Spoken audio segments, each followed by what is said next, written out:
Hello and welcome to your daily dose of complete health with your local chiropractor, Dr. Patrick Hogg. Please like and subscribe for more videos. Good morning, this is your daily dose of complete health with your local chiropractor, Patrick Hogg. And I really wanted to go through because I've had over the last couple of weeks, again, I've had little spikes of people coming in and asking me a couple of questions about this, which is, how do I naturally start to manage my cold and flu symptoms without the use of certain drugs or medications? I've got a few people that obviously they can't have stuff like ibuprofen, it reacts with their body. And so what can they use, or what can they do, or what things might make them feel a little bit better when they have a cold and flu without the use of drugs and surgery? So really simple. Most people's immune system, we really fail to understand good nutrition, good hydration, good levels of rest, adequate levels of rest, and just letting our body really recover the way that it should. Now, really interestingly, probably the most common vitamin that people are probably deficient in when they're feeling a little bit run down and is worth boosting up is something called vitamin C. There are whole books on super dosing with vitamin C. Now, it's a really interesting vitamin. It's a water-soluble vitamin. We don't store it in our bodies, and unlike cats and dogs and other mammals, they metabolize it in their liver.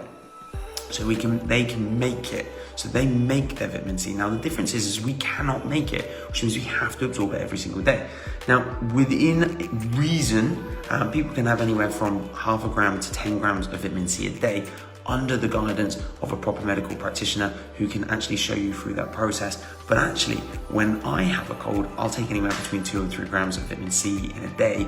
And what I'll naturally find is just by getting that extra boost of vitamin C in, naturally it will already start to bring things down. Sleep more seems really daft. Our immune system really boosts up when we're sleeping more.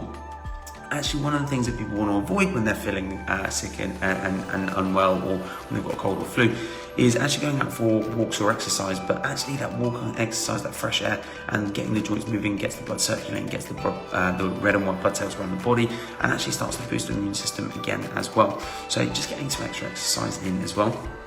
Making sure we're eating plenty of fruits and veggies, main reason being, again, they're full of antioxidants, and it seems really daft.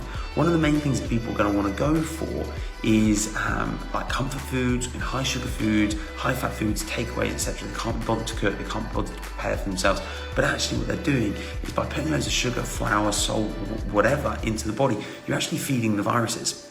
The viruses love sugar because viruses are very fast dividing cells, organisms, whatever we want to call them. They divide really fast, so they love sugar. They love sugar. So if we start putting in these kinds of foods, we're actually fueling for them to get a lot better.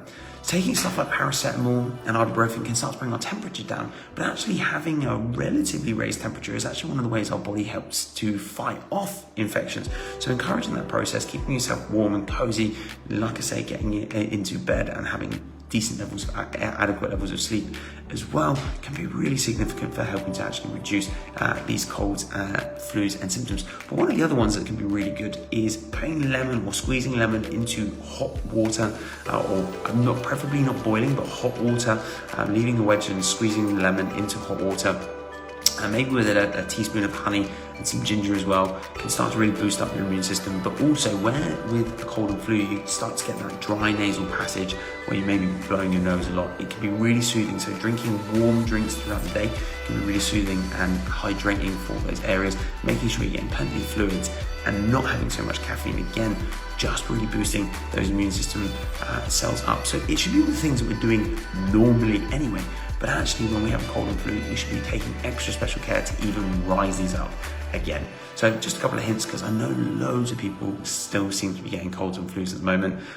Now that we're all mixing and going back to social events and festivals and all the other things that everyone's starting to do again, people seem to be catching a lot of colds and flus again. So these are just some natural hints or tips that you can use that might actually help you with your cold and flu these seasons. All right, take care for now. Speak to you soon.